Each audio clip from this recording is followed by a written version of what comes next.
Bonsoir. Le Cameroun célèbre sa fête nationale le 20 mai prochain. L'événement se tient cette année dans un contexte marqué par la résurgence des revendications identitaires exprimées par les compatriotes des régions anglophones, lesquels soutiennent que leur spécificité culturelle héritée du passé colonial avec la Grande-Bretagne n'est pas respectée. Ce soir, nous aborderons le problème anglophone d'un point de vue juridico-historique. Les engagements pris lors du plébiscite de février 1961, de la conférence de Fumban en juillet de la même année et lors du référendum du 20 mai 1972 ont-ils été respectés? Quelle est la responsabilité de l'ONU dans le problème anglophone? Nous poserons ces questions et d'autres à notre invité. Merci de rester fidèle à Canal 2 International. Merci de regarder la grande interview.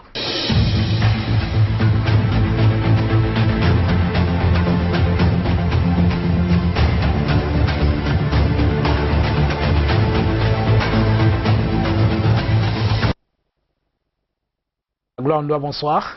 Bonsoir. Vous êtes le doyen de la faculté des sciences juridiques et politiques de l'université de Yaoundé 2.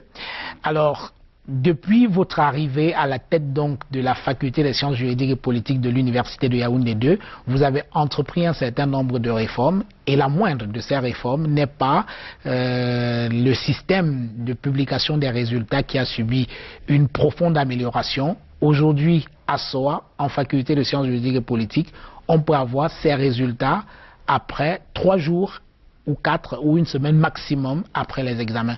Comment avez-vous fait? Jean Bruno, nous avons tout simplement appliqué l'un des principes les plus connus en matière d'organisation du travail.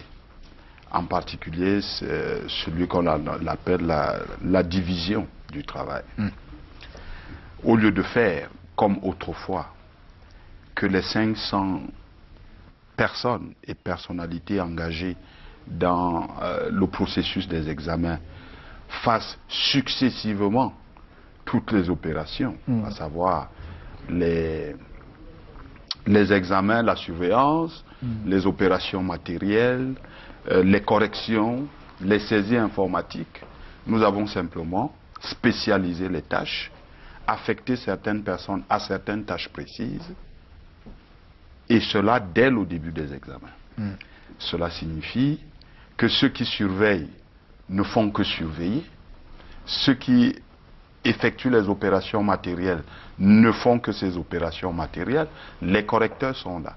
Et évidemment, cela donne la possibilité de faire un travail à la chaîne, au point que l'étudiant qui finit son épreuve, mettons à 11 h du matin, peut partir et le lendemain, sa copie est corrigée. Parce que, immédiatement après les examens, après le dépôt de sa feuille de composition, elle est portée à NB7, comme on appelle là-bas, NB7 pour les opérations matérielles, et après, elle va en correction. De la correction, elle repart à NB7 pour les vérifications d'usage, et ensuite elle va à la cellule informatique. Après la cellule informatique, elle revient à NB7 pour vérifier la conformité de la note par rapport à ce qui est marqué sur la copie. Sur la copie. Alors cela signifie qu'aujourd'hui, il n'est plus besoin d'attendre la fin totale des examens pour commencer les corrections. Non. Pendant que les examens se déroulent, les corrections ont lieu suivent. parce qu'il y a une équipe d'enseignants qui corrige en salle dès le début des examens. En sorte que cette copie vient trouver des correcteurs prêts à corriger. Voilà. Alors c'est quand même, Magloire Ndoa, votre modestie dut-elle en souffrir, une quasi-révolution à l'université de Yaoundé 2. On a connu une époque pas très lointaine où on passait les examens, ou alors on commençait le second semestre sans avoir les résultats du premier semestre. Il y a quand même eu une petite révolution de ce côté-là, alors que vous avez quand même pratiquement 26 000 étudiants, sinon plus en ce moment. À peu près 27 000, oui. autour de là, entre 27 et 28 000. Oui. Nous ne pouvons pas donner un chiffre exact. Tout à fait. Parce que les inscriptions, les désinscriptions et autres, ce jeu-là fait que les statistiques peuvent bouger. Mais on est autour de 26 000. On est autour de 27 000. 27 000. 27 000 étudiants. Alors, entre autres réformes, il y a l'ouverture de 2 annexes de la faculté des sciences juridiques et politiques à Ebolova et Bertois. À quoi obéit l'ouverture de ces 2 annexes-là, à Bertois et Ebolova? Simplement le souci de décongestionner la faculté des sciences juridiques et politiques, compte tenu du déficit d'infrastructures que nous connaissons. Nous avons pensé et proposé au ministre de l'Enseignement supérieur, qui évidemment a pris l'initiative, j'allais dire aussi le processus en main. Nous avons donc eu la possibilité, grâce à lui, d'ouvrir ces annexes. Il s'agit de décongestionner d'abord la faculté des sciences juridiques et politiques. Il s'agit ensuite de permettre que des enfants suivent des cours en habitant la maison familiale. Vous savez, l'encadrement est ici extrêmement important. Et en même temps, nous contribuons à résoudre un problème concret. Monsieur Jean-Bruno Tagné, savez-vous que dans ce pays, il y a des parents qui ne peuvent pas supporter les frais d'études de leurs enfants à Yaoundé?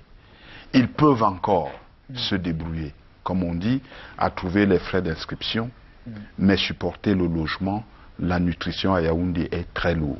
Je vous raconte une petite anecdote. Dernièrement, à Ebolova, un parent est venu me voir.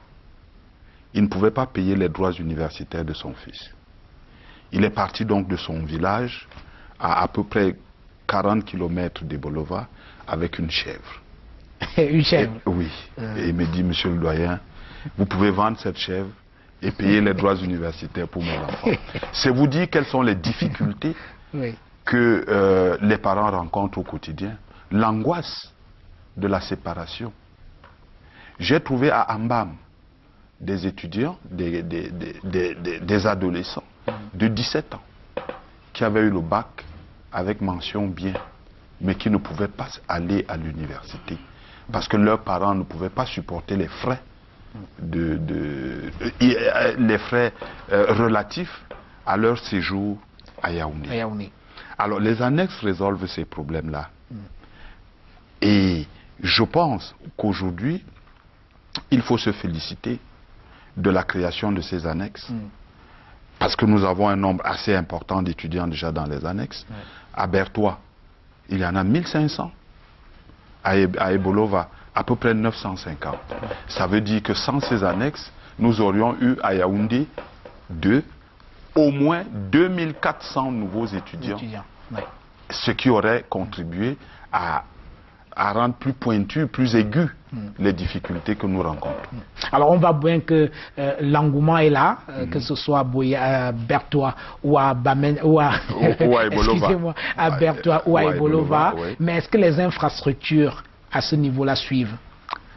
Oui, à Bertois, nous avons une capacité de 4000 étudiants. Ça veut dire que pour l'instant, nous attendons encore des étudiants. Et à Ebolova, nous en avons pour à peu près 1500, 2000. Mais pour l'instant, nous n'avons pas ce type de problème. Tout à fait. Alors, et en ce qui concerne le personnel enseignant, est-ce que vous avez suffisamment des enseignants pour pouvoir aller effectivement dans ces annexes pour pouvoir dispenser les cours? Le principe de l'annexe, c'est que les enseignants qui dispensent le cours au campus principal soient ceux-là même qui dispensent le cours dans les annexes. Alors nous faisons la ronde. Et jusqu'à présent, il n'y a pas de difficulté. Cette solution procède du souci d'éviter que l'on considère les annexes comme des sous-facultés. Alors nous avons pris ces dispositions. Et le cours qui est fait à Yaoundé est le même à Bertois, est le même à Ebolova. Avec les mêmes enseignants. Avec les mêmes enseignants. Les copies sont toutes corrigées à Yaoundé. en salle, comme je le disais tout à l'heure, ce qui fait qu'il n'y a aucune raison de s'inquiéter de ce point de vue. Alors l'université camerounaise a connu une certaine évolution ces dernières années avec l'introduction du système LMD. On parle de professionnalisation des enseignements, mais on a l'impression qu'on crée toutes sortes de filières qui parfois n'obéissent pas à un besoin réel en termes d'emploi. Est-ce que c'est un constat qui vous parle? Je ne pense pas, parce que des dispositions sont prises pour que les programmes de formation dans le cadre des filières professionnelles obéissent à un besoin et répondent à une préoccupation exprimée par les milieux de l'emploi. Aujourd'hui, les programmes ont été faits en collaboration avec les milieux socio-professionnels. Pour ne pas faire de publicité, je ne vais pas en parler ici. Mais j'observe simplement que aujourd'hui, le processus de professionnalisation dans l'enseignement supérieur avance et de manière significative. Pour vous en convaincre, je peux juste évoquer un cas. Allez-y. Le cas d'une banque qui nous a saisis pour nous demander les produits de la faculté des sciences juridiques et politiques, à condition que les étudiants concernés aient moins de 25 ans et aient obtenu une moyenne d'à peu près 13 de moyenne, d'à peu près 13. Oui. Ce que nous avons fait, et aujourd'hui, il y en a à peu près 70 qui sont en formation dans cette banque, toutes filières confondues. C'est vous dire que le processus a été initié. Il rencontre évidemment de nombreuses difficultés infrastructurelles, des difficultés relatives également à des questions financières. C'est vrai. Mais il faut bien commencer quelque part. Nous avons commencé et le processus avance, à mon sens, normalement. Alors, lorsqu'on dit que les universitaires camerounais ne travaillent pas assez, est-ce que c'est une remarque qui vous semble fondée? Elle n'est pas fondée à moitié.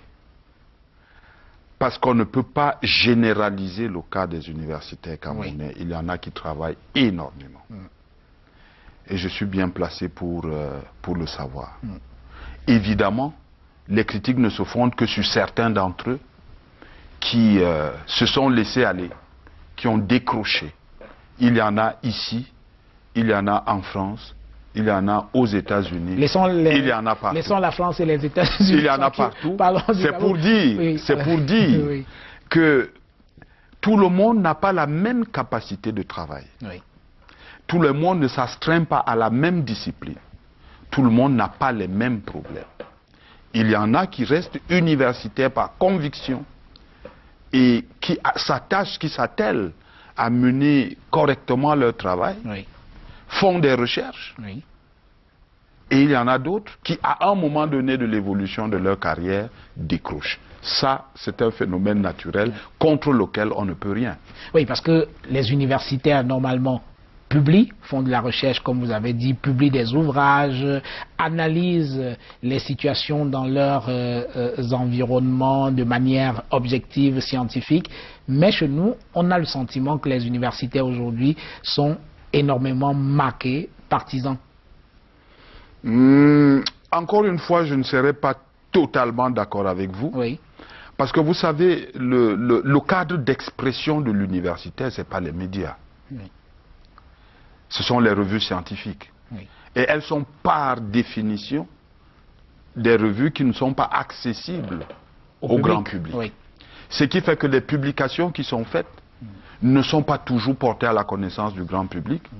Et parce qu'il ne connaît pas ce qui est publié, le public pense qu'il n'y a rien. Qu'on ne fait rien. Qu'on ne fait rien. Cela n'est pas vrai. Beaucoup d'enseignants camerounais sont des chercheurs de très haut niveau.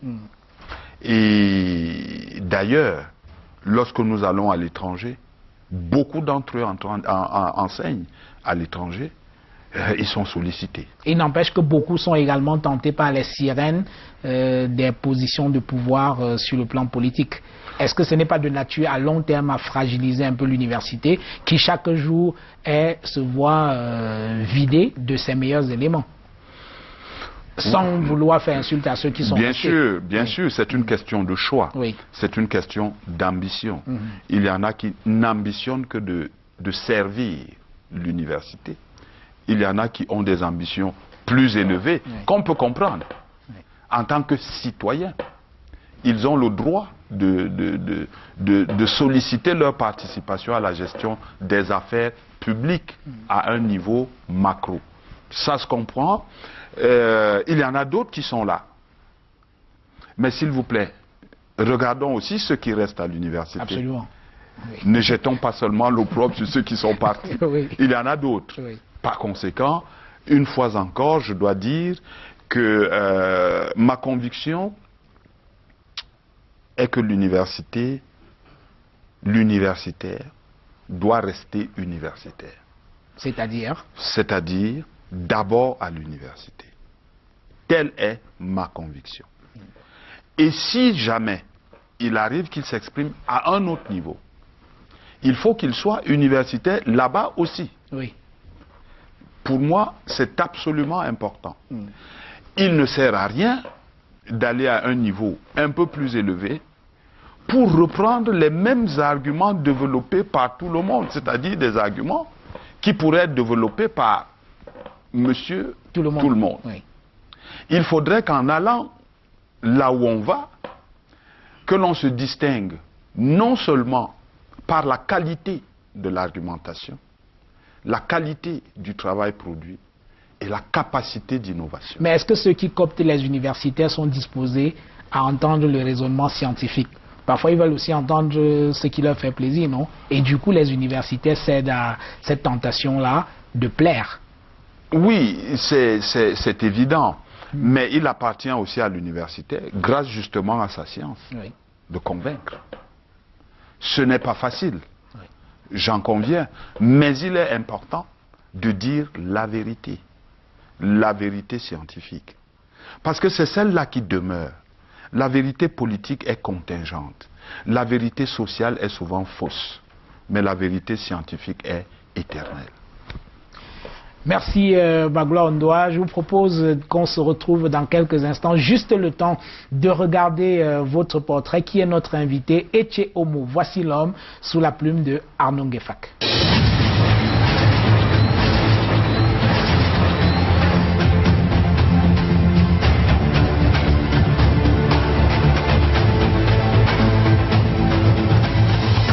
Un doyen de faculté, ça roule carrosse.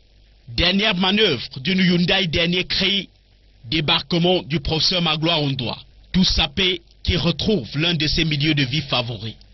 Là, c'est la faculté des sciences juridiques et politiques de l'université de Yaoundé 2 dont il est le doyen, annexe des Boulouvards. Chaque minute avec lui à l'amphi, associé enseignement et détente.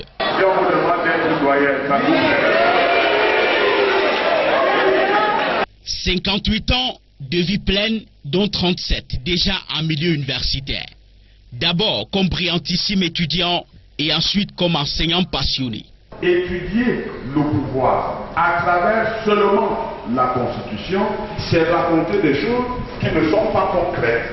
C'est un enseignant qui explique beaucoup, qui donne la facilité aux étudiants de bien appréhender le cours. Les étudiants, vous pouvez les remarquer, lorsqu'il fait cours, les amphis sont toujours pleins. Témoin de cette passion, son collègue, le professeur Alfred Gando. Son constat, c'est que les étudiants pour le professeur Magloire Ondoa sont des œufs d'or. C'est l'un des enseignants ici à SOA qui prend le soin de faire ses cours, bien que chargé administrativement, et qui, en ce moment où je vous parle, il est à Ebolova, où il fait ses cours, il va à Bertois, il fait ses cours, et ici, il fait tous ses cours. Donc, c'est vous dire tout l'amour qu'il a pour ses étudiants. Professeur titulaire depuis 2009, couronnement d'un cursus académique agrémenté à chaque franchissement de niveau. Des mentions assez bien et bien crescendo. Pour le cycle doctorat, les mentions très honorables avec félicitations du jury et parfois propositions pour publication. Bonne prédisposition qui fonde sa clairvoyance et ses impressionnantes prestations et positions actuelles. La résolution du problème anglophone.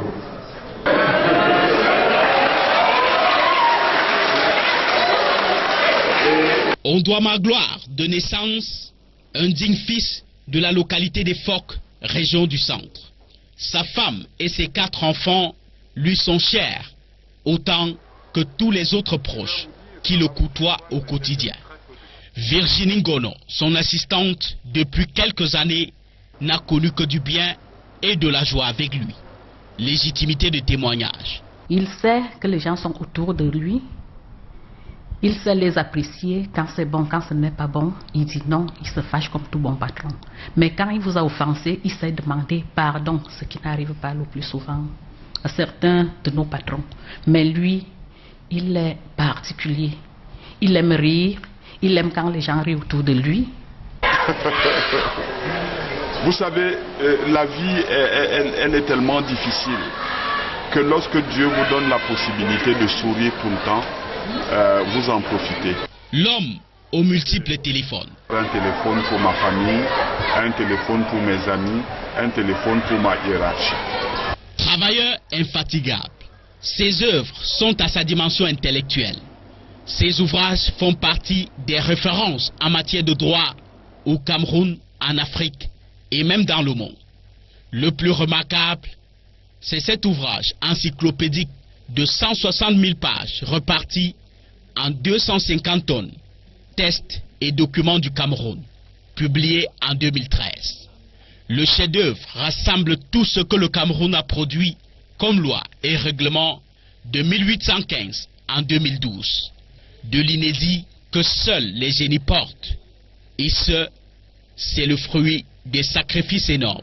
Il faut parfois se priver des distractions. J'ai très peu de distractions. Je me souviens encore de ce que me disait mon père. Si tu veux réduire l'écart qui te sépare des autres, tu es d'une famille très modeste et pour que tu arrives au sommet, il faut travailler quand tout le monde travaille et travailler quand tout le monde ne travaille pas. J'ai donc très peu de distractions, mais quand il m'arrive de me distraire, je regarde un bon film à la télévision, j'écoute une bonne chanson et encore, généralement, j'écoute les chansons au travail. Musique, compagnon de travail, musique, distraction et surtout passion. La deuxième après l'enseignement. D'ailleurs, si Magloire Ondoa n'avait pas été enseignant, je pense que j'aurais été musicien. C'est, je pense, un lieu d'expression d'un talent assez fort. Les musiciens, pour moi, sont des génies. Pendant 4 années, il s'est frotté à cet univers artistique.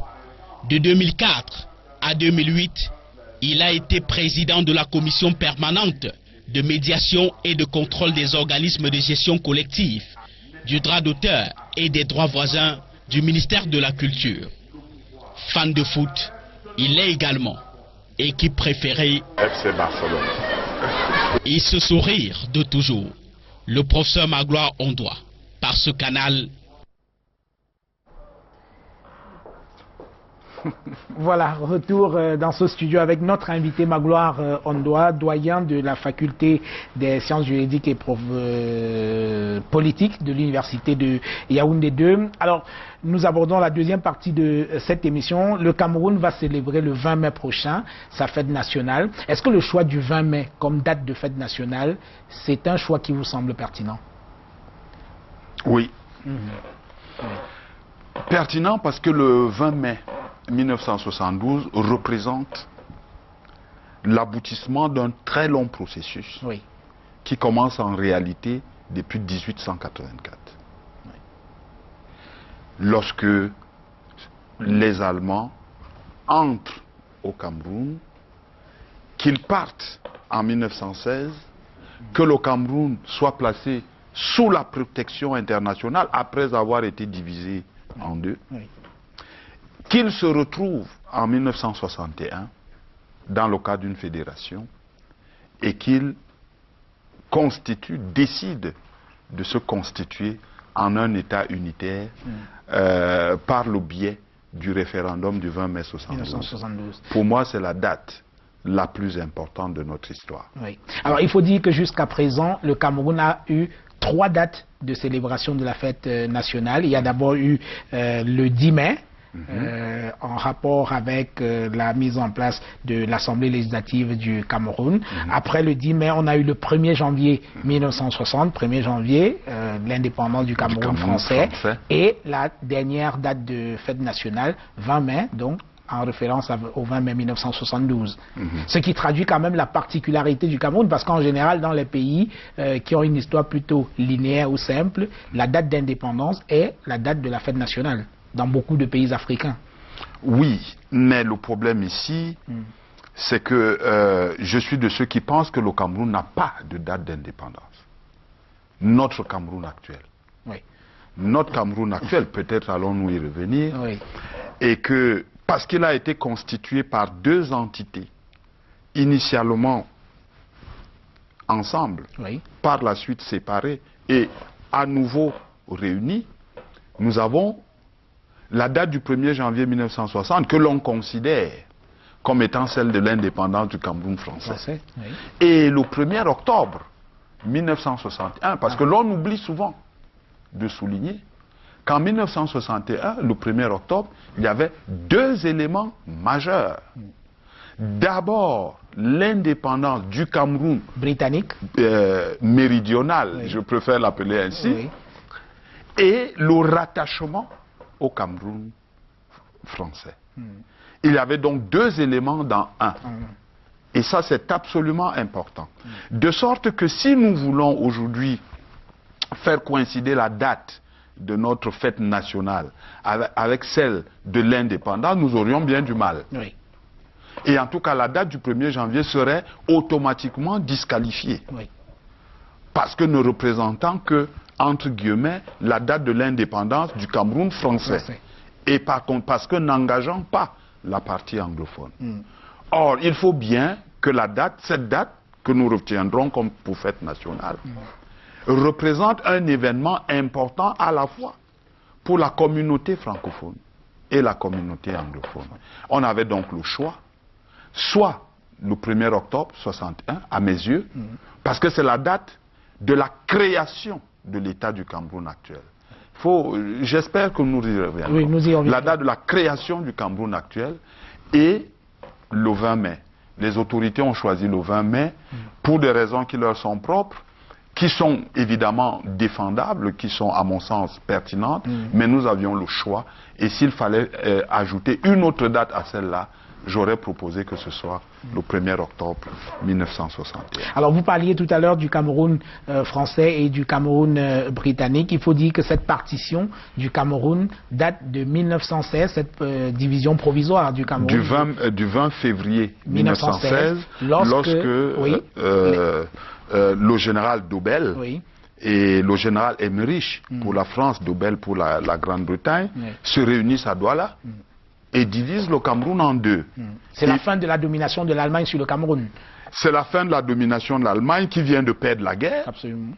Et la communauté internationale décide de lui retirer, de l'obliger à renoncer à ses possessions coloniales et afin de les mettre sous le régime du mandat international, qui est un régime de protection du territoire. Il faut bien qu'on le comprenne. Absolument. Un régime de protection du territoire afin d'éviter que celui-ci ne soit de nouveau colonisé. C'est ça le régime international. Alors avant donc l'indépendance du Cameroun sous administration française, le Cameroun vit une espèce de statut transitoire qui est celui de l'autonomie. Alors l'autonomie, expliquez-nous ça, de quoi s'agit-il l'autonomie? Le régime de l'autonomie. Oui, le régime de l'autonomie, c'est un régime de semi-souveraineté. Cela signifie un régime intermédiaire qui précède la souveraineté. Ça veut dire que l'État du Cameroun a déjà des mécanismes d'un État, parce que c'est justement pendant l'autonomie que le territoire du Cameroun français est devenu État par le biais du décret du 16 avril 1957. Il acquiert ainsi une nationalité. Oui. Et malheureusement, enfin pas malheureusement, je veux dire, c'est un État qui fonctionne sous la tutelle encore de la France, parce que la France, la tutelle demeure, celle qui avait été instaurée par l'accord de tutelle du 13 décembre 1946. Donc cet accord de tutelle demeure. Donc c'est encore un État sous tutelle, parce que sa souveraineté internationale est exercée par la France. En clair, l'autonomie interne, c'est le régime qui permet au Cameroun, à l'État du Cameroun, de s'occuper lui-même, sous le contrôle de la France, du haut-commissaire en particulier, de ses affaires, mais de ne pas s'occuper, et qui ne lui permet pas de s'occuper du côté international, de la souveraineté internationale. Voilà à peu près ce qu'on appelle l'autonomie, et l'on sait que cette autonomie a connu deux phases. Oui. Il y a eu l'autonomie interne simple, hein, qui avait été mise en place par le décret du 16 avril 1957, d'une part, et l'autonomie interne élargie, qu'on appelle encore l'autonomie, la pleine autonomie, qui avait été mise en place par l'ordonnance du 30 décembre 1958. Et la période d'autonomie élargie était une période de rapatriement des compétences. Parce que pendant l'autonomie interne, le haut-commissaire, le représentant de la France au Cameroun exerçait encore de nombreuses compétences. Et pendant l'autonomie interne, ces compétences sont progressivement restituées aux autorités camerounaises. Voilà. Alors, dans la marche vers l'indépendance du Cameroun, il y a les Nations Unies qui jouent un rôle très important. Alors, en quoi a consisté la session de l'ONU qui s'est tenue, je crois, en mars 1959? Oui, je pense que le Cameroun est l'un des fils de l'ONU. Et s'il y a une institution à l'égard de laquelle nous devrions observer le plus grand respect, c'est l'ONU. Parce que c'est l'ONU qui nous a fabriqué. L'État du Cameroun est une fabrication de l'ONU. Évidemment, on n'oublie pas l'apport des nationalistes camerounais. Oui, mais ceux-ci n'auraient pu rien faire si l'ONU n'avait pas été à l'avant-garde du combat contre le colonialisme. Et par rapport à la question que vous posez, la session de mars 58. La session de mars 58.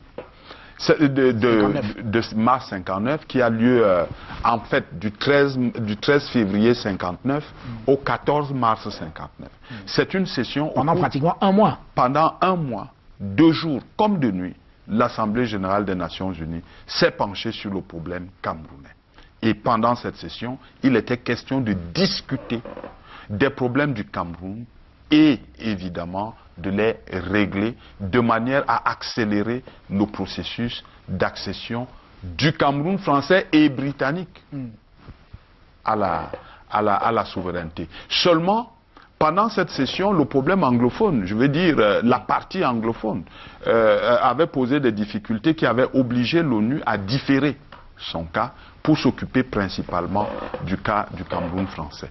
Et à l'occasion de cette session camerounaise, l'on sait que deux thèses, deux camps s'affrontaient.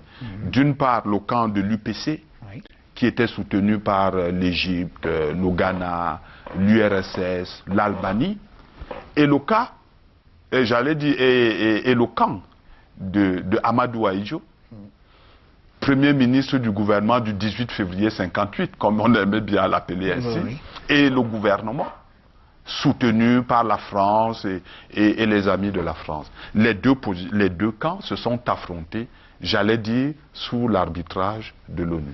Alors, vous saluez le rôle joué par l'ONU dans l'indépendance, dans le processus d'indépendance du Cameroun. Pourtant, les nationalistes de l'UPC se sont un peu sentis lâchés par l'ONU. Non, ils ont fait des tombereaux de pétitions aux Nations Unies qui n'ont pas donné grand-chose. Il serait exagéré de dire qu'elles n'ont pas donné grand-chose. Oui. Parce que les pétitions, en particulier de l'UPC, ont, j'allais dire, toujours été prises en compte dans le cadre de l'ONU. Mais seulement, il y avait un rapport de force. Peut-être faut-il d'abord rappeler les positions défendues par les uns et les autres. Oumniobé Et l'UPC avait une thèse bien claire. D'abord, réunification des deux Cameroun, et ensuite, indépendance. Organisation des élections générales avant l'indépendance. C'était des thèses ces thèses étaient combattues par Amadou Ahidjo, appuyé par la France. Appuyé par la France. Mais quels étaient les ressorts profonds de ces thèses? L'UPC savait quel était le parti politique le mieux implanté. L'UPC s'inspirait aussi de la position de l'ONU à l'égard du Togo, qui était quasiment dans la même situation que nous. Et surtout des textes. Lorsqu'on regardait bien l'article 76, alinéa B de la Charte des Nations Unies, cet article disait qu'il fallait, l'indépendance devait être accordée après la libre expression des populations concernées.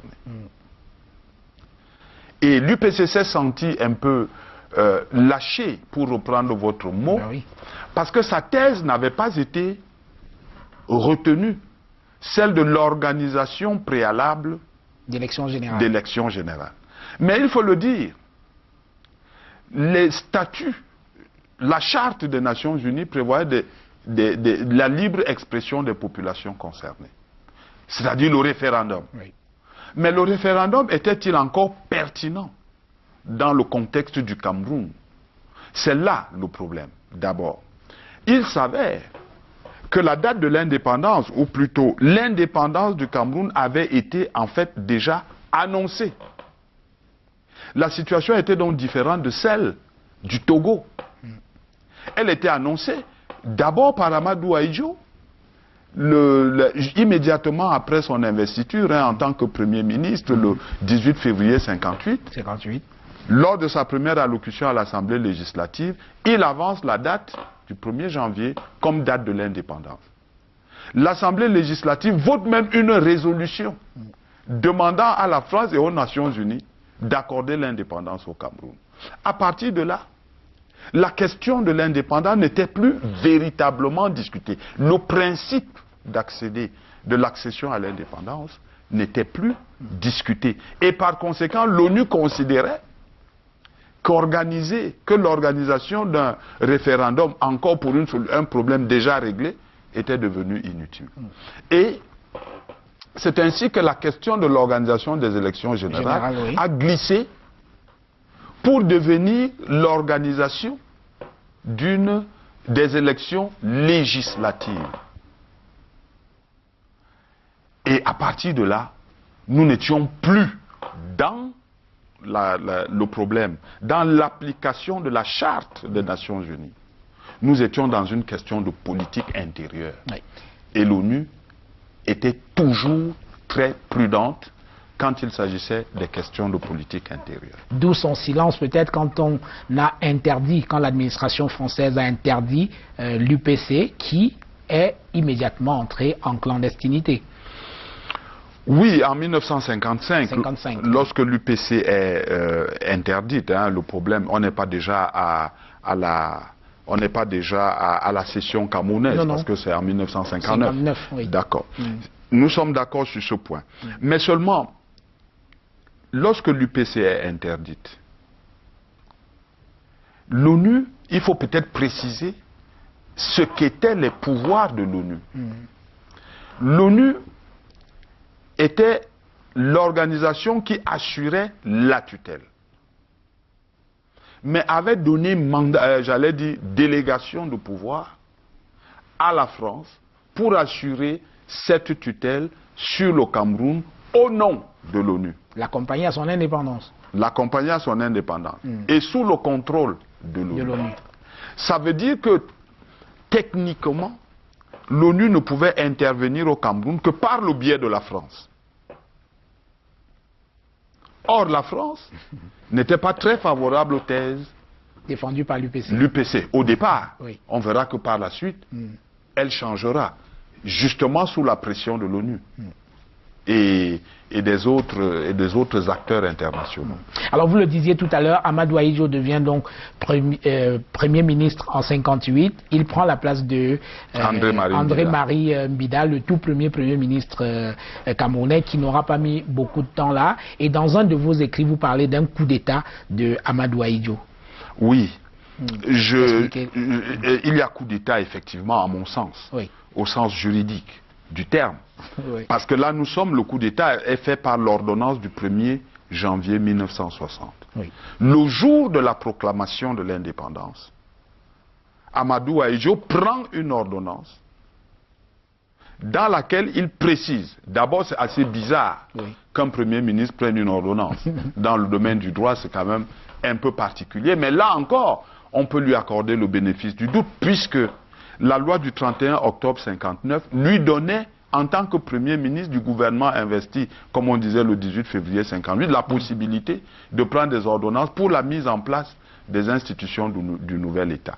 On peut donc peut-être fermer l'œil là-dessus. Mais ce qui est absolument extraordinaire, c'est que cette ordonnance prévoit qu'à compter de sa signature, ordonnance signée par lui, oui, bien sûr, prise par lui seul, qui précise que le Premier ministre devient chef de l'État et chef du pouvoir exécutif. Au point que le Cameroun est devenu l'un des États, peut-être l'un des rares États au monde, à avoir connu un Premier ministre chef de l'État. Pourquoi le faisait-il? Parce qu'en fait, il occupait une position, la position de Premier ministre. Oui. Et le 1er janvier 60, avec l'accession à l'indépendance, le Cameroun était devenu un État. Et il a pensé qu'il lui fallait absolument à notre pays un président. Oui. Et comme c'était lui le Premier ministre, il a occupé le fauteuil. Voilà. Alors l'indépendance du Cameroun est donc du Cameroun sous administration française est acquise. Le prochain chantier est celui de la réunification du Cameroun nouvellement indépendant et de l'autre Cameroun, le Cameroun méridional. C'est donc ce chantier-là, d'où les plébiscites qui vont être organisés. Il y a d'abord un premier en 59. Le 7 novembre 59. Bon, il y a d'abord un premier en 59, avant même l'indépendance.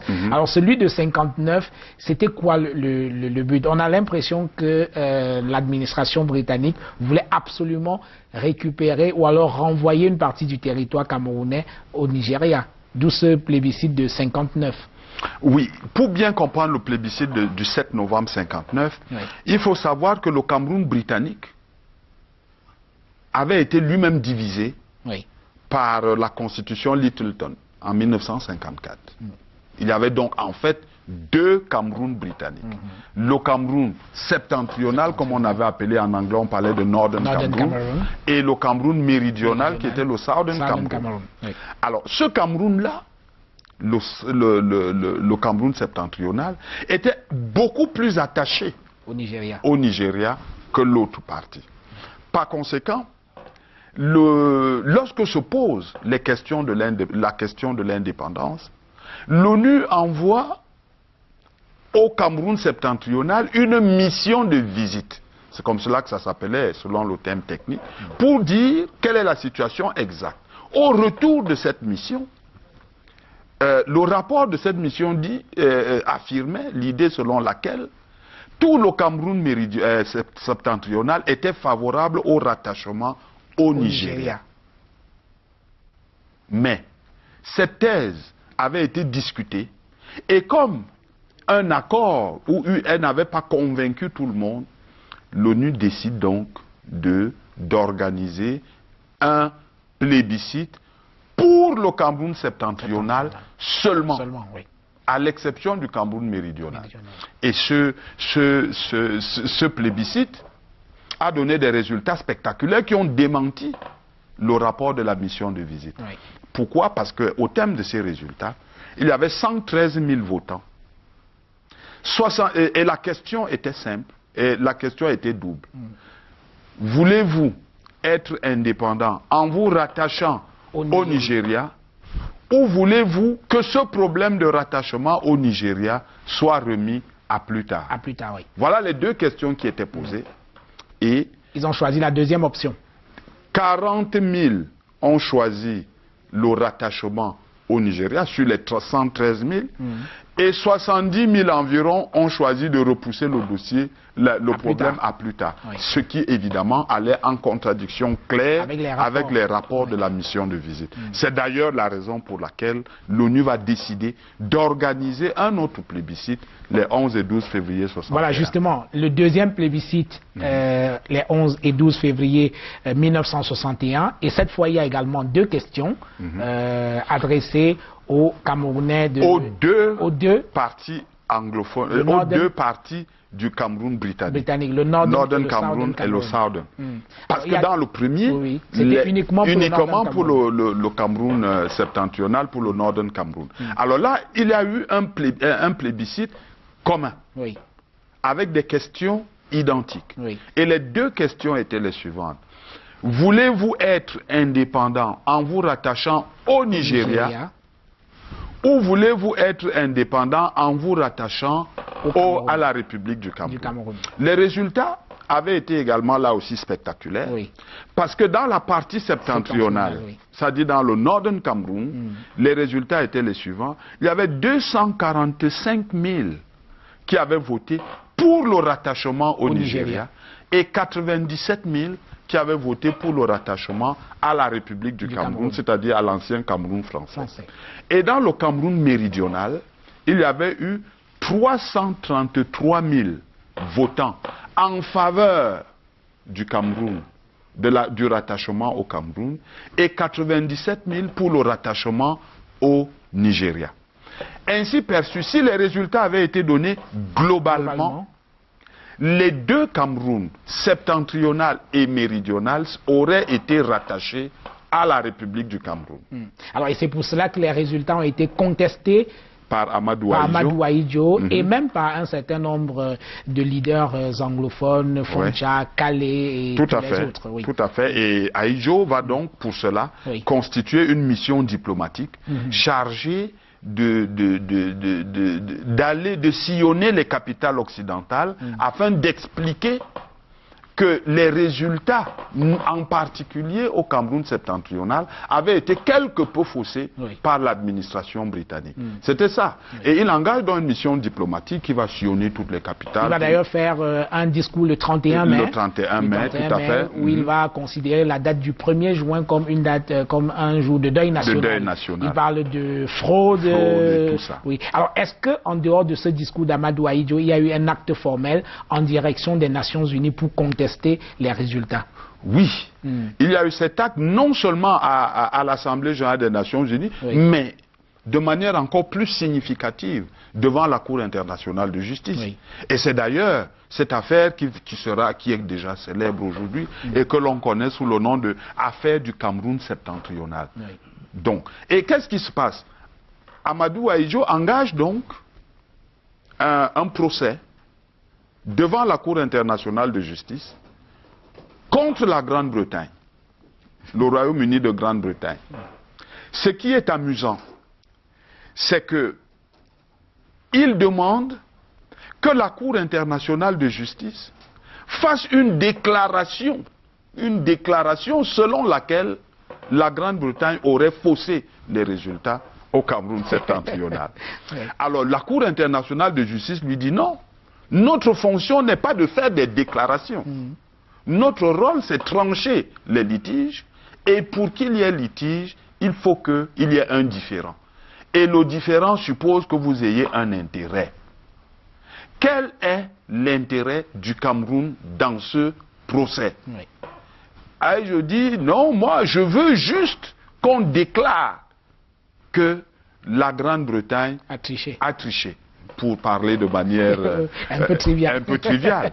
Et alors, la Cour internationale lui dit non, ce n'est pas mon rôle. Et la Cour internationale décide d'ailleurs dans une formule qui est elle aussi devenue célèbre en disant c'est une affaire moute, c'est-à-dire une affaire sans objet. Alors, est-ce que les Nations Unies ont joué franc jeu dans le plébiscite des 11 et 12 février 1961. Je pose la question parce que les questions soumises à référendum, il y en avait deux, mais on aurait pu envisager une troisième option. C'est-à-dire, est-ce que vous envisagez une indépendance séparée. Séparée, c'est-à-dire Voilà. leur autonomie propre. Aujourd'hui, on parlerait de sécession. Or, cette question n'a pas été envisagée lors du plébiscite. Absolument. Oui. L'article 76 de la Charte des Nations Unies était clair. Oui. Il y avait des options. Soit l'autonomie, Oui. soit l'indépendance séparée, soit alors le rattachement ou l'association avec la métropole. Voilà. Et les questions qui avaient été posées n'avaient pas fait cas d'une quelconque possibilité pour les Cameroun Oui. britanniques d'accéder à une indépendance séparée. Oui. Mais pourquoi en était-il ainsi? C'est parce que l'ONU était convaincue que la création d'un État formé uniquement du Cameroun méridional et du Cameroun septentrional n'aurait pas abouti à une entité étatique viable. Pourquoi? Ben, pour de multiples raisons. Ces raisons étaient géographiques, ces raisons étaient économiques, ces raisons étaient surtout politiques. Parce que, évidemment, derrière, il y avait la Grande-Bretagne. N'oublions pas, ne l'oublions jamais. En fait, la Grande-Bretagne avait toujours boudé ce Cameroun britannique. D'abord parce que elle n'avait pu obtenir que 44 000 km² sur les 750 000 que l'Allemagne avait laissés. En plus, elle avait toujours voulu avoir la ville de Douala et le port de Douala, ce qui lui avait été refusé. À partir de là, d'où son obsession à vouloir rattacher ce Cameroun au Nigeria. Oui. C'était plus facile. Et surtout en application de la règle de l'indirect rule. Cela faisait en sorte qu'en fait, la partie septentrionale était beaucoup, et même la partie méridionale dans une certaine mesure, était beaucoup plus dirigée par les chefs traditionnels nigériens. Alors, il n'empêche quand même, Magloire Ondoa, qu'avant le plébiscite des 11 et 12 février 1961, il y a eu une réunion à Manfé, en présence d'un certain nombre de dignitaires anglophones, Foncha, Ndele, et en présence d'un certain nombre de FON qui envisageaient effectivement la possibilité de demander une sécession, d'être un État autonome. Et je voudrais citer par exemple le FON de Bafout qui dit, et je le cite, « Pour moi, le Cameroun français est le feu et le Nigeria l'eau. Je suis pour la sécession sans unification. » On peut dire qu'il y avait quand même une frange partie d'anglophones qui voulaient un État autonome. Oui, mais vous savez, c'est toujours facile de le dire. Oui. Mais la parole du FON est la parole d'un individu. Il y a eu des élections, je voudrais bien le souligner. Oui. Et j'ai donné les statistiques tout à l'heure, je vais dire les chiffres. Au Cameroun méridional, 330 000 personnes ont voté pour le rattachement au Cameroun français. Évidemment, on ne demande pas l'unanimité, personne n'a dit. Peut-être qu'ils avaient le choix, ils n'avaient que deux options, c'est-à-dire choisir soit le Cameroun ou le Nigeria, ils ont préféré le Cameroun. S'il y avait une troisième option, peut-être que... On n'est même pas sûr. Oui. N'oublions pas qu'il y avait également le problème du plébiscite au Cameroun septentrional, où de manière claire, ils avaient voté pour dire on renvoie ça, ils ont voté en touche, comme on dit. Alors 70 000 personnes sur les 113 000 concernés qui ont voté en touche. Donc le point de vue du FON est tout à fait respectable. Oui. Mais malheureusement en matière politique, parce qu'on est là en politique, la décision appartient à la majorité. Oui. Et personne ne doute qu'il y avait à l'époque des autonomistes, si on peut les appeler ainsi, c'est-à-dire ceux qui préféraient une indépendance séparée. C'est clair, il en existait. Comme il en existait aussi qui étaient favorables au rattachement au Nigeria. Mais on prenait la majorité et l'ONU n'avait pas d'autres critères lui permettant de prendre la décision. Évidemment, et je suis d'accord avec vous, il y a quand même un problème. On aurait pu proposer cette solution. Mais imaginez un peu. Il faut également trouver des circonstances atténuantes à l'ONU. Oui. Le Cameroun méridional, il représentait 800 000 personnes. 800 000 personnes. Et si vous ajoutiez à peu près l'équivalent du Cameroun septentrional, ça faisait 1 600 000 personnes. Alors, est-ce qu'on peut C'est dire, tout dit. est-ce qu'on peut dire au moins à partir de ces éléments-là que c'est de là que partent ce qu'on peut appeler aujourd'hui le problème anglophone? On peut dire oui et non. Oui. Oui, parce que forcément, beaucoup peuvent considérer qu'ils n'ont pas eu la possibilité d'accéder au statut d'État séparé. Oui. Et donc se sentent à l'étroit ou préféreraient cet État séparé. Mais en même temps, non. Non, pour la simple raison que c'est un choix. Il y a un choix qui est fait par des populations et qui décident de dire nous sommes au Cameroun, nous sommes avec le Cameroun. Il est important de savoir que lors du plébiscite de 59, lors du plébiscite de 61, les cas d'abstention n'étaient pas nombreux. Ah oui. Parce qu'on aurait pu imaginer que les populations des deux Camerouns, insatisfaites d'avoir une option, l'option de l'État, d'un État séparé, ne se prononcent pas. Oui. Or, ce n'était pas le cas.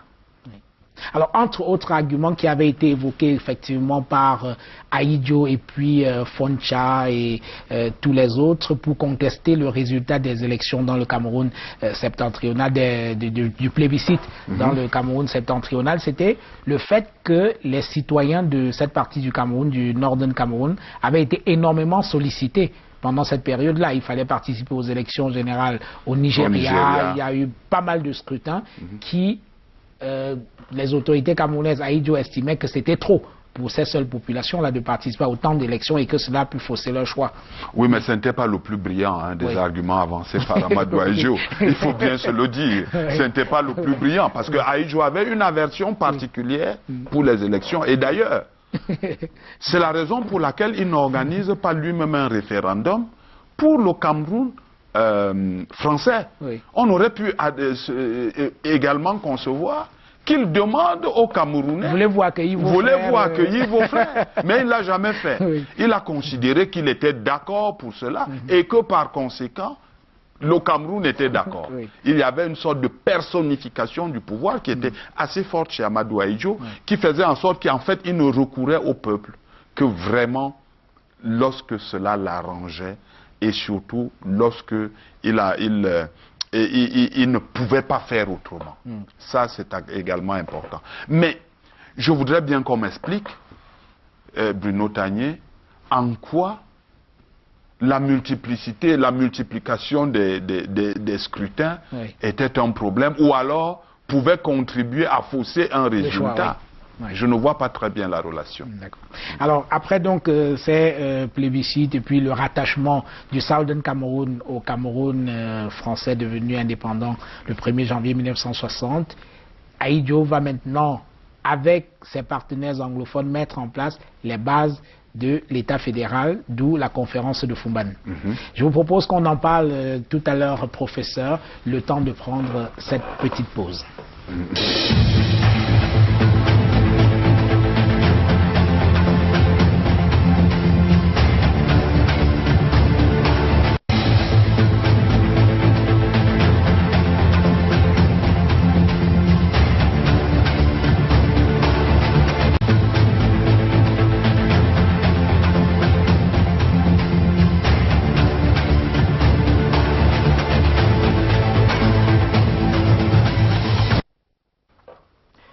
Voilà, retour dans ce studio avec notre invité, le professeur Magloire Ondoa, doyen de la faculté des sciences juridiques et politiques de l'université de Yaoundé 2.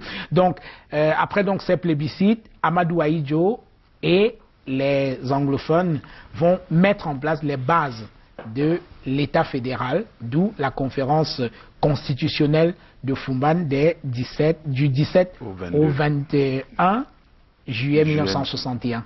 Oui. Alors, quand on parle de conférence constitutionnelle, je vous ai vu faire une petite grimace. On dirait que vous n'êtes pas d'accord avec cette oui, appellation-là. absolument. Personne n'a dit qu'il s'agissait d'une conférence constitutionnelle. Mais on a discuté écoutez, de la on va y future revenir. constitution. Tout à fait. Oui. Mais je voudrais d'abord préciser que les résultats du référendum de 61 sont consignés dans un document une résolution de l'Assemblée générale des Nations unies qu'on appelle la résolution 1608-15 du 21 avril 1961. Et c'est cette résolution qui demande aux autorités des deux États, Cameroun méridional d'une part, République du Cameroun d'autre part, de urgemment, le mot urgent est utilisé, d'engager des pourparlers afin de réaliser le vœu des populations du Cameroun méridional, parce que c'était un vœu assez fort. Cette précision était importante. Maintenant, il y a eu ce qu'on a appelé la conférence de Fumban. Je vais vous dire que ce n'était pas la dénomination officielle de cette rencontre. Ahidjo a prononcé, c'était une création de la presse, l'agence camerounaise de presse, à Cap, à l'époque, qui appelle cela conférence constitutionnelle. Tous les responsables politiques qui parlaient de ce texte, et en particulier Amadou Ahidjo parlait de réunions, de dialogues, de rencontres, mais jamais de conférence. Ahidjo va d'ailleurs prononcer le mot conférence, l'expression conférence constitutionnelle, à la fin de la réunion, dans son discours de clôture, c'était le 21 juillet de 1961. Absolument. Cela est important parce que pour le constitutionnaliste que je suis, ça n'était pas une conférence constitutionnelle. Mais si on discutait de la Constitution... Ce n'est pas parce qu'on discute de la Constitution qu'il y a conférence constitutionnelle. D'ailleurs, le terme de conférence constitutionnelle n'est pas un terme consacré en droit. On parle d'assemblée constituante, on parle de comité constitutionnel, on parle de convention. Rien de tout cela n'avait été évoqué. Plus encore, en laissant même l'argument ou l'idée de cette dénomination, aucun texte ne l'organisait. Ni une loi, ni un décret, ni rien. C'est le conseil, c'est lors du conseil ministériel de 3 jours ou 4 jours auparavant que Amadou Ahidjo annonce qu'il y a une rencontre à laquelle il va participer autour du roi Seydou de Fumban avec la délégation anglophone. Ça, c'est absolument important. Absolument important, c'est même fondamental. Et qu'est-ce que l'on constate? D'abord, ce n'est pas organisé. C'est une réunion informelle. Au plan du droit, on ne peut pas démontrer le contraire. C'est une réunion informelle au cours de laquelle, et j'allais même dire une réunion informelle parmi d'autres.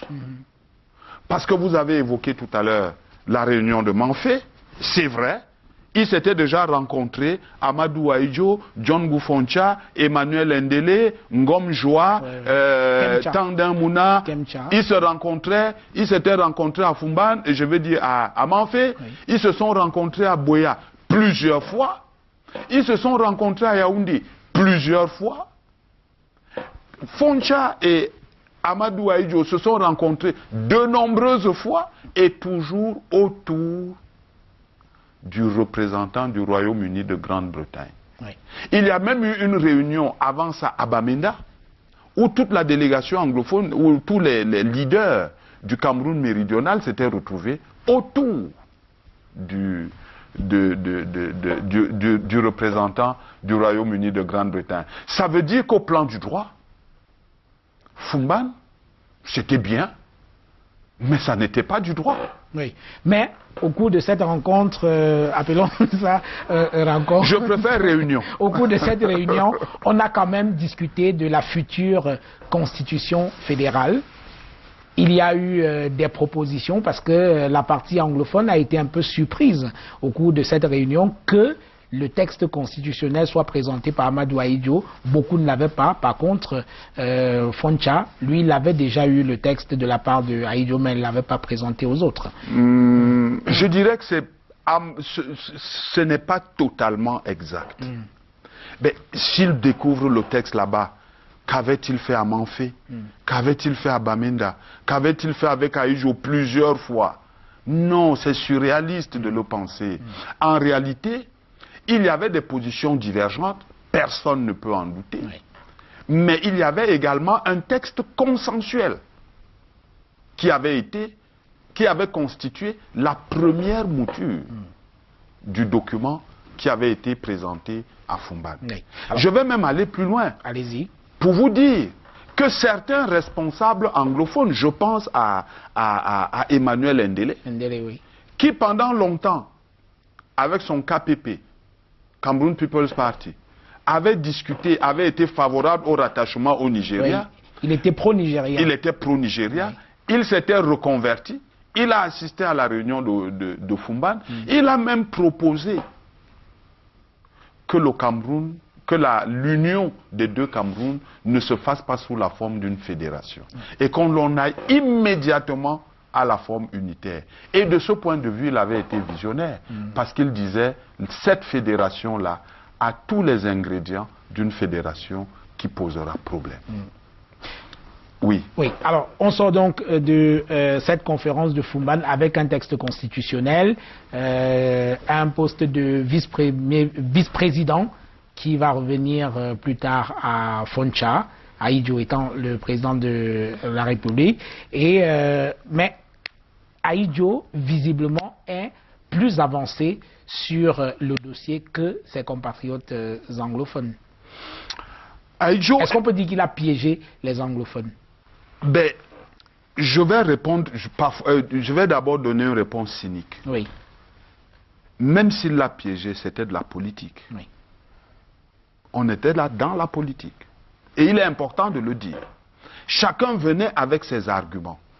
Et il n'est pas exact de penser que Amadou Ahidjo était venu pour faire la cour aux anglophones. Non. Ce n'était pas possible puisque la résolution 1608-15 avait été prise depuis le 21 avril 61. Le référendum avait eu lieu, il n'y avait pas de possibilité de retour en arrière. On était d'une certaine façon condamnés à vivre ensemble à partir depuis le référendum et cette résolution. Ça, c'était important à dire. Oui. Il était également important de souligner, que lorsque John Boufoncha arrive à la négociation, il est affaibli. Pas par Amadou Ahidjo, mais par son camp, parce qu'il vient de gagner les élections législatives de janvier 59, oui, il a eu avec une différence de deux voix seulement. Il a 14 sièges, oui. Emmanuel Ndele en a 12. Oui, oui. Donc il a une majorité fragile. Oui. À cela, il faut ajouter qu'Amadou Ahidjo fait ressortir des arguments sur la base des statistiques de l'ONU. Ça, c'est important à savoir. Il dit, Cameroun méridional, 840 000 habitants. Cameroun, République du Cameroun, 3 600 000 habitants. Au plan économique, les exportations de la Grande-Bretagne, et j'allais dire du Cameroun méridional, c'est 18,9 millions de dollars. Oui. Soit 1/10 des exportations du Cameroun, de la République du Cameroun. Il va plus loin. Il dit, en termes de budget, le budget du Cameroun méridional, c'est 5 700 000 dollars. 1/6 du budget du Cameroun, de la République du Cameroun. Il avance qu'en termes de routes, le Cameroun méridional, c'est 972 km de routes classées. 1/6 du Cameroun, de la République du Cameroun. En termes de lits à l'hôpital, il dit, lit par hôpital, c'est un lit pour 700 habitants du Cameroun méridional, alors qu'au Cameroun francophone, c'est un lit pour 300 habitants. Les forces économiques étaient absolument déséquilibrées. Et tout cela rentrait dans la balance. Parce qu'il s'agit d'une négociation politique. On ne peut pas faire violence à l'une des parties de sortir tel ou tel argument. C'est pour dire qu'Ahidjo leur dit, voilà les arguments. Nous sommes prêts à vous accueillir, mais soyez un peu modérés. Oui. Et il continue. Et lorsque les négociations continuent, on dit oui, j'ai appris, hein, ça c'est entre parenthèses, on dit qu'il y a eu une entente secrète qui prescrivait une permutation au sommet de l'État. C'est-à-dire si le président de la République est francophone, le vice-président est anglophone. Et vice-versa. C'est une légende. Ce n'est écrit nulle part. Parce que vous pensez bien qu'on aurait sorti ce bout de papier s'il avait existé. Oui. En plus, à supposer même qu'il avait existé. Quelle serait la force d'un tel arrangement devant la loi constitutionnelle du 1er septembre 61? Oui. Quelle serait la force d'un tel arrangement devant la constitution du 2 juin 1972 qui pose des principes démocratiques assez clairs, même s'ils n'étaient pas appliqués? Que vaudrait un tel arrangement devant la loi constitutionnelle du 18 janvier 1996? Rien. C'est pour dire qu'à supposer même, à supposer que cet arrangement avait eu lieu, il serait caduc aujourd'hui parce qu'il est forcément, et j'allais même dire, proprement antidémocratique. On ne peut pas imaginer le spectacle. Qu'on dise cette année, c'est un président anglophone. Et après, ce sera un président francophone. Comment les francophones iraient-ils voter pour un président anglophone?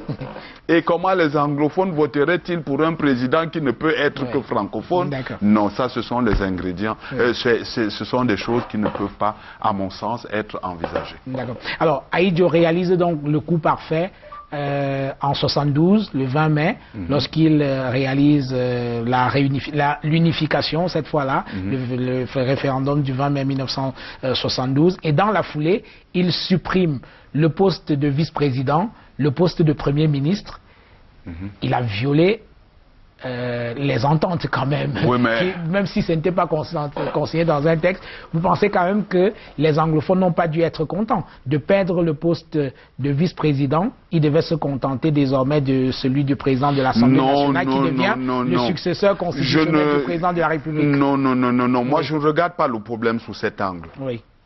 Lorsque la loi constitutionnelle du 1er septembre 61 est édictée, elle prévoit une chose simple.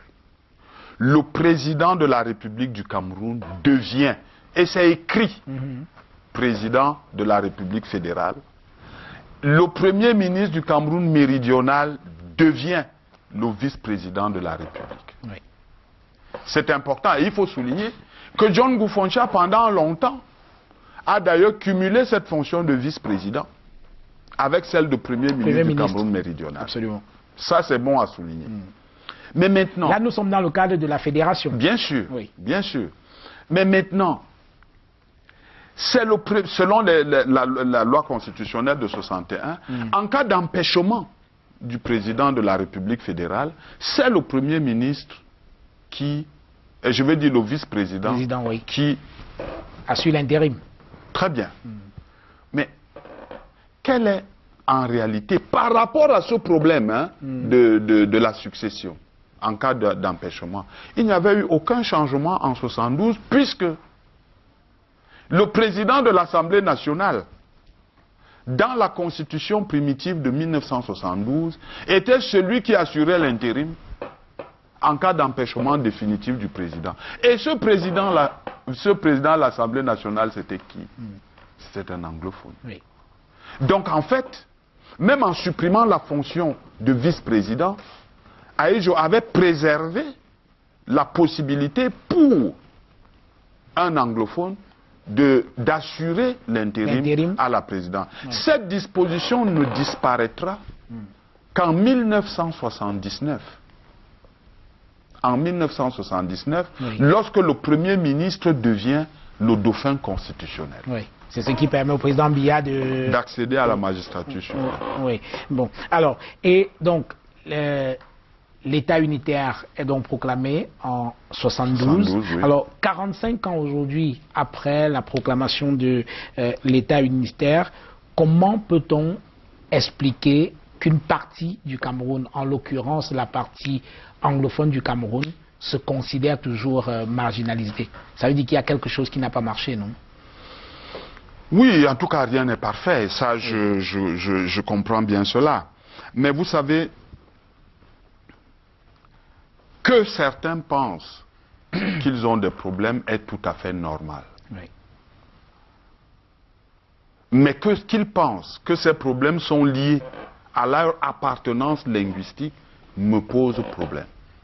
Pas forcément linguistique ou communautaire ou régional. Oui. Ça me pose problème, en particulier lorsque c'est linguistique. Oui. Quelqu'un dans ce plateau disait que l'anglais n'appartient pas aux anglophones. Et je suis d'accord avec lui. C'est le professeur Abois. Le professeur Abois. Et il avait absolument raison. L'anglais et le français font partie de notre patrimoine commun aux francophones et aux anglophones. Il faudrait que l'on apprenne à régler les problèmes sur la base de cette considération. Et en sachant que les problèmes ne peuvent être résolus qu'en tenant compte de ce critère principal, fondamental, j'allais même dire quasi exclusif d'unité nationale. Pour ma part, les dispositions ont été prises pour que l'union se fasse. Oui.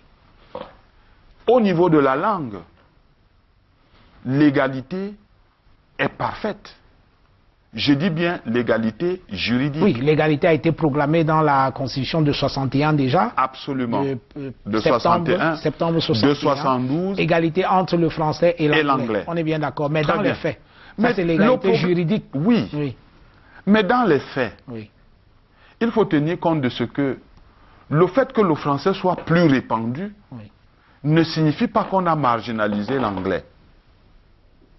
C'est normal que lorsque l'anglais est parlé initialement par un quart de la population, qu'on ait l'impression qu'il y a beaucoup plus de français que d'anglais.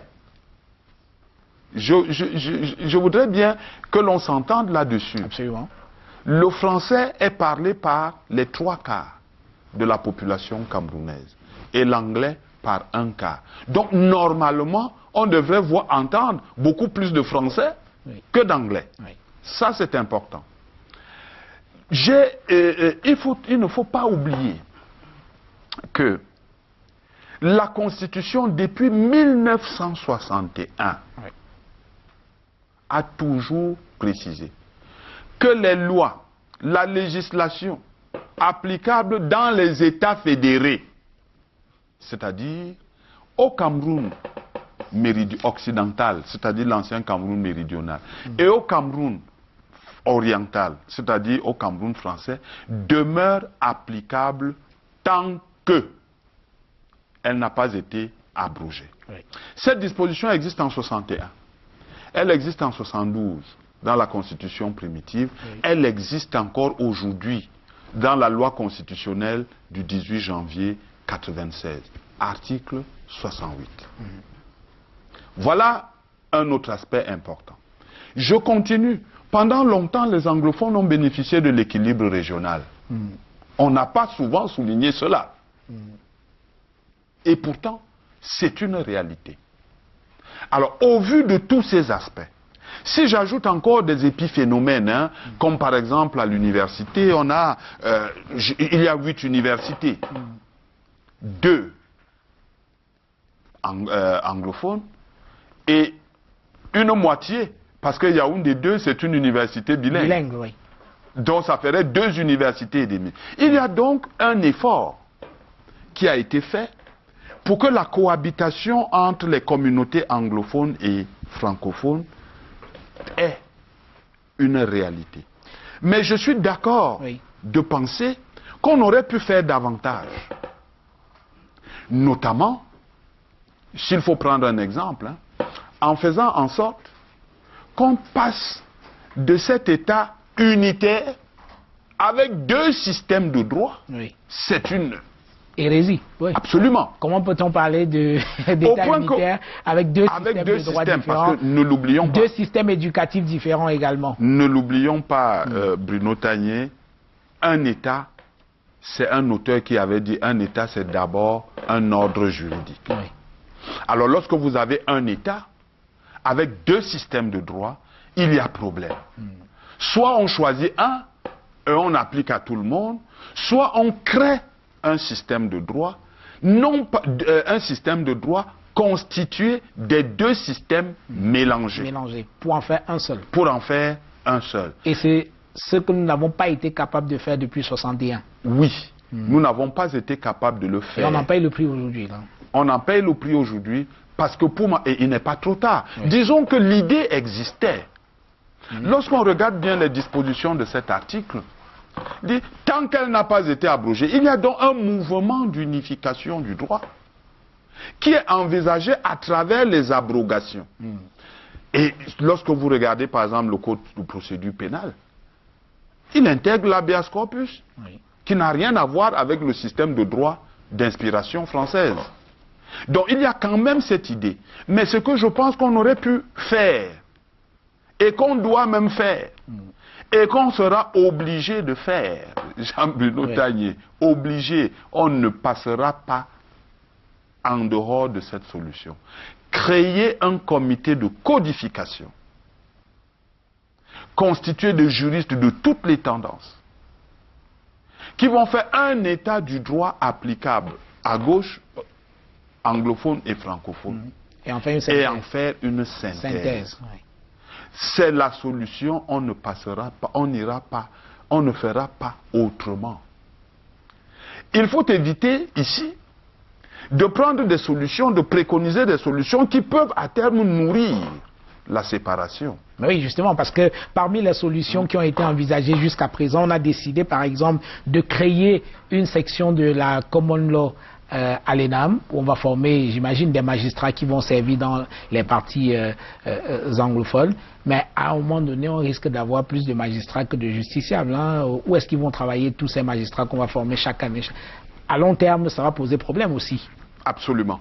Ce que je vais dire par rapport à cette solution, c'est que elle est juridiquement, elle est légale. Oui. Cela signifie que le gouvernement, en optant pour cette solution, a choisi la solution du droit. Parce que nous venons d'en parler tout à l'heure.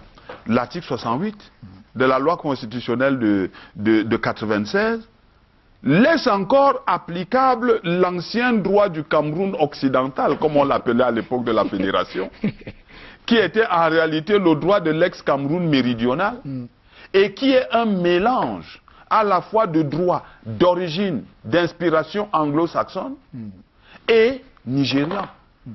Il faut le dire. Donc ce droit existe et dont la solution que le gouvernement préconise est celle qui est conforme à cette solution. Mais maintenant nous devons aller au-delà. Oui, il faut regarder plus loin. Il faut regarder plus loin. Et c'est pour cela qu'à mon avis, lorsqu'on veut concilier deux éléments fondamentaux qui doivent fournir les bases à la solution du problème anglophone, ces éléments doivent être connus. Premier élément, la préservation, coûte que coûte, de l'unité nationale. Parce que moi, Camerounais, j'ai besoin de mes frères anglophones. J'y ai des amis. Je suis habitué à vivre avec eux. Je ne comprends pas je ne comprendrai pas qu'ils ne soient pas là. Je suppose que la même chose est valable pour eux. Donc la préservation de l'unité nationale et surtout l'employabilité. J'enlève surtout. Parce que pour moi, l'unité nationale passe avant. Unité nationale, employabilité. Cela signifie que les solutions que nous devons proposer doivent respecter, ne doivent pas aller à l'encontre de l'unité nationale et doivent permettre que les jeunes Camerounais formés à cette occasion aient la possibilité de s'insérer dans la société. Et vous avez raison de dire, Bruno Tagné, que la création d'une section à l'ENAM, anglophone, c'est bien. Parce que c'est conforme au droit. Mais à un moment donné, on pourrait créer des bantoustans. Lorsqu'ils auraient terminé, lorsque la formation est terminée, il faut qu'ils soient capables de travailler. À la fois dans la zone francophone et dans la zone anglophone. Et si nous n'arrivons pas à trouver une solution qui permette la circulation entre les deux zones, alors nous aurons échoué. Qu'un anglophone soit à l'aise dans les juridictions, Absolument. quel que soit l'endroit où il se retrouve. Quel que soit l'endroit où il se idem retrouve. également pour un francophone. Pour un francophone. Et ça doit être fait. Et c'est pour cela que je précise encore que la solution, c'est la codification. Des grands pays l'ont fait. La France l'a fait, a même un comité permanent qui a travaillé pendant plus de 10 ans pour codifier son droit, elle qui n'avait pas les mêmes problèmes que nous. Oui. Il est donc essentiel que nous mettions en place ce comité, qu'il commence à travailler afin que, dans les années à venir, la question du droit, du droit à appliquer ne se pose plus. Parce que derrière tout ça, il y a aussi le fait, Bruno Tagné, que la reconversion des esprits est toujours compliquée. Oui, c'est un peu dur. Hein? Oui. Il n'y a pas, excusez-moi, hein, je vais être un peu cru, brutal, il y a un problème de reconversion aussi. Certains juristes formés à l'école française s'enferment dans la facilité de leur formation et ne conçoivent pas qu'ils apprennent une discipline venue du droit anglo-saxon. Et inversement, certains juristes anglo-saxons éprouvent des difficultés à s'adapter au droit d'inspiration française. Or, nous devons dépasser cela. Quand on est juriste, il y a des principes qui sont communs à tous les juristes. Maintenant, le droit substantiel, la matière peut être différente, mais l'esprit doit être le même. Et c'est cet esprit que nous devons inculquer, nous devons mettre en place à travers le comité de codification. Alors, lorsque Piet Konings dit que le problème anglophone montre l'incapacité de l'État camerounais postcolonial à construire un véritable État-nation, est-ce que vous êtes d'accord avec lui? Bon, qu'est-ce que vous en pensez? Je pense qu'il est excessif. Oui. Je pense qu'il est excessif parce que les nations européennes, pour la plupart, se sont construites au XIXe siècle. Oui. Sur la base du principe de nationalité. On parle de la Belgique, on parle de la Suisse. Mais, évidemment, ce sont des États multinationaux. La Belgique, vous avez les Flamands, les ceci et les cela, les francophones, ainsi de suite. Je me dis qu'il a raison dans la mesure où je pense que des actes plus forts auraient pu être posés dans le sens de l'intégration à mettre en œuvre entre les deux communautés. Bien. Mais il a tort aussi de le penser, parce que quand même, ce n'est pas beaucoup, 45 ans pour une nation. Hein. C'est 61. De 61 à 2017, ça fait combien d'années? Peut-être 56 ans. Ce n'est pas suffisant pour qu'il y ait une nation. Parce qu'il faut d'abord qu'on sache ce qu'on appelle la nation, et je ne voudrais pas penser qu'il a adopté la définition de la nation qui est la plus contestée, à savoir ce qu'on a appelé la conception objective, qui consiste à penser qu'il y a nation quand il y a communauté de langue, communauté de race ou communauté de religion. On n'en est pas là. La nation, c'est un vouloir vivre collectif. Ce sont des souvenirs communs. Ce qu'on appelle la conception subjective, c'est-à-dire la conception française. Et moi, je me situe dans la perspective de cette conception française de la nation. Peu importe qu'on soit de langues différentes, parce que si l'on va dans sa logique, le Cameroun ne sera jamais une nation, parce qu'aujourd'hui, on parle des problèmes anglophones et francophones. Mais attendez, il y a 299 tribus dans ce pays qui parlent parfois des langues différentes. Ça veut dire que dans ce qu'ils pensent... Une nation est-elle envisageable dans ce cas-là? Ah, bien sûr. Justement grâce au vouloir vivre collectif qui est pour ma part le critère de la nation. Alors on tire vers la fin de cette émission malheureusement. Alors pendant ce qui est aujourd'hui convenu d'appeler le problème anglophone, il y a eu des discussions sur la forme de l'État. Certains ont pensé qu'il fallait revenir au fédéralisme. Alors techniquement pour vous aujourd'hui la constitution camerounaise proclame un État unitaire décentralisé. Alors le fédéralisme pour vous, c'est une option envisageable? Techniquement, là je parle... Techniquement, je vais vous dire, c'est une perspective toujours envisageable, hein, parce que les solutions de droit obéissent à des critères qui peuvent parfois être politiques. Mais ce que je veux dire, c'est que la solution fédérale est certainement la solution qui permet une plus grande respiration du régime politique camerounais. Mais c'est la solution qu'il ne faut pas adopter. Pourquoi? D'abord, pour des raisons financières. Vous savez, lorsqu'en 1972, Amadou Ahidjo décide de créer le référendum pour l'État unitaire, il faut bien lire son discours à l'Assemblée nationale le 8 mai 1972. L'État fédéral, ça suppose 3 gouvernements. Le gouvernement du Cameroun occidental, du Cameroun anglophone, le gouvernement du Cameroun francophone, plus le gouvernement de l'État fédéral superposé. 3 constitutions. 3, j'allais dire, pouvoirs exécutifs. Tout est en 3. 3 administrations. Si nous pensons le bien de ce pays, le fait de créer un État fédéral ne va pas apporter des routes. Ce n'est pas parce qu'on aura fait un État fédéral qu'on aura plus de routes. Oui, mais l'extrême centralisation des choses jusqu'à présent a montré ses limites. Oui, c'est pour cela que pour ma part, dans le contexte du Cameroun, la solution qui est envisagée actuellement, si elle est entièrement mise en œuvre, répond à ce problème. C'est-à-dire une véritable l'État unitaire régionalisé. Je ne parle pas de décentralisé parce que la région est une décentralisation. La fédération est une décentralisation. C'est la forme la plus avancée de la décentralisation. Et il y a aussi la commune qui est une décentralisation. C'est pour ça que je préfère parler en termes techniques de régionalisme constitutionnel.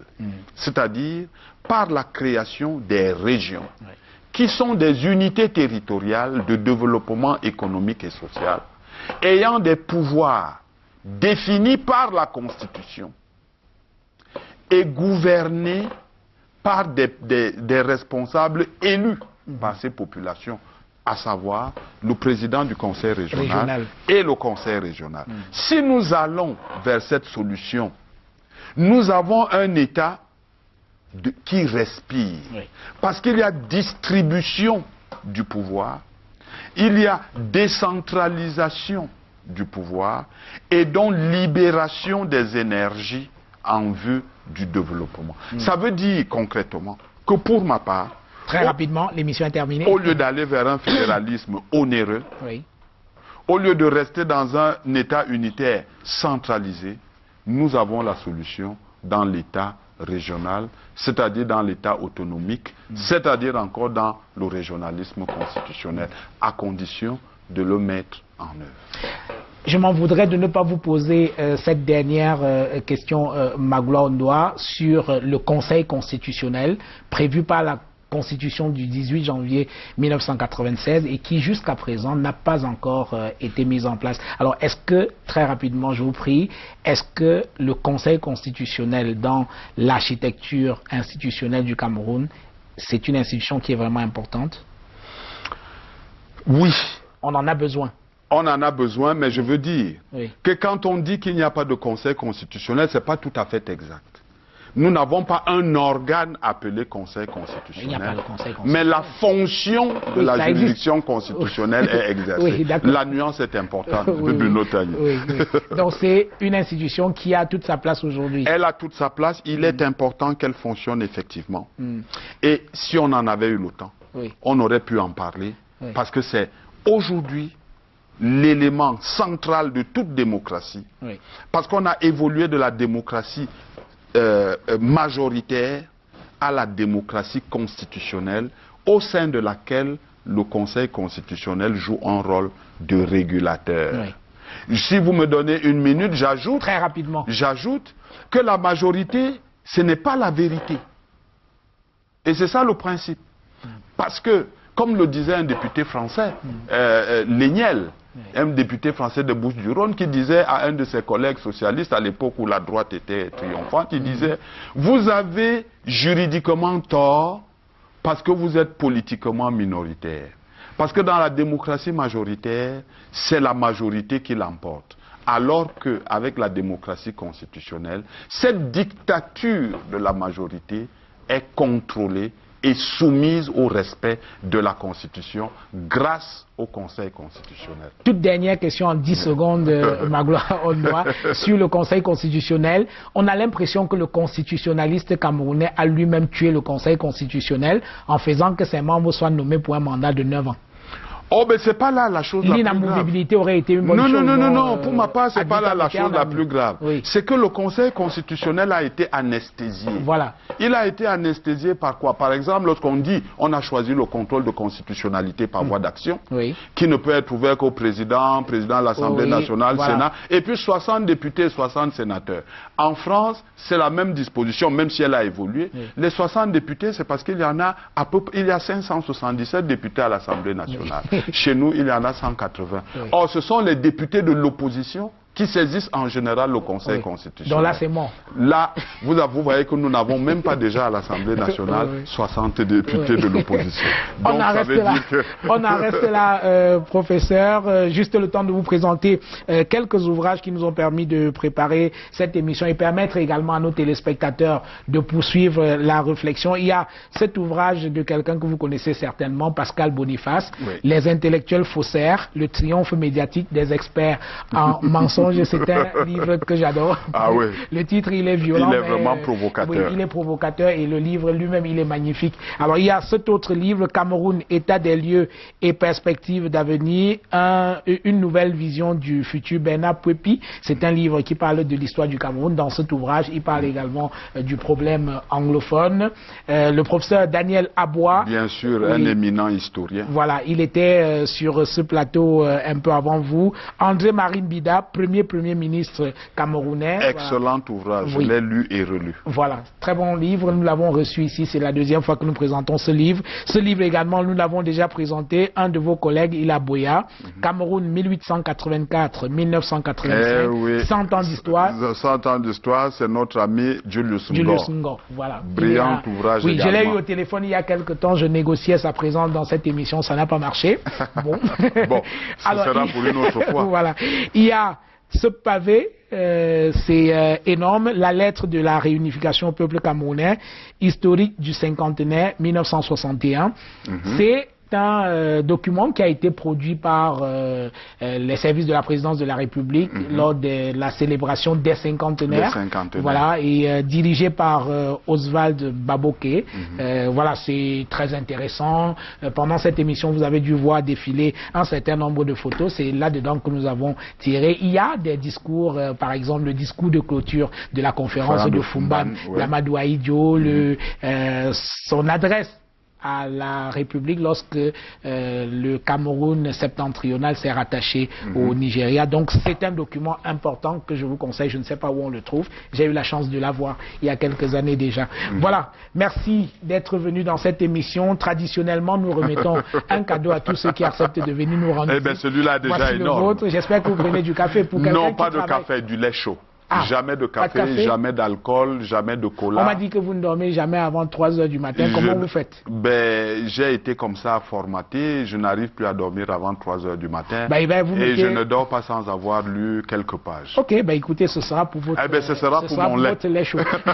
Merci. Merci d'être venu. Mesdames, Messieurs, merci d'être restés fidèles à cette émission. Rendez-vous dans 15 jours. C'était la grande interview. Bonsoir.